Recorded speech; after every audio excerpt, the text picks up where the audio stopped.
আসসালামু আলাইকুম, সবাই কেমন আছেন? আমরা আজকে মুরগির মাংস রান্না করব। প্রথমে মুরগির মাংস ভালোভাবে ধুয়ে নিই, তারপর তেলে একটু হালকা ভেজে নিব যেন কালারটা সুন্দর আসে। ভাজাভাজি হয়ে গেলে দিয়ে দেবো পেঁয়াজ কুচি, তেজপাতা, লবণ, দারচিনি, এলাচ দিয়ে একটু নাড়াচাড়া করে নিব। গরুর মাংসটা ভিডিওটা নেওয়া হলো না, আমি ছিলাম না, এজন্যে দুঃখিত।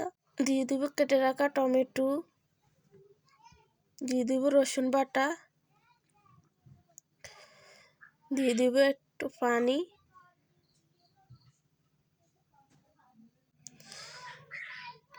তারপরে দিয়ে দিলাম হলুদের গুঁড়া,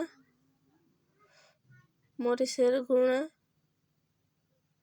দিয়ে দেব একটু পানি, আবারও দিয়ে মশলাটাকে ভালোভাবে কষিয়ে নেওয়া হয়ে গেলে এখানে পাতিলে তো আমাদের মুরগির মাংসটা হবে না, তার একটা পাতিলে নিয়ে নিলাম, নিয়ে মশলাটার সাথে ভালোভাবে মিশিয়ে দিয়ে দিব পানি।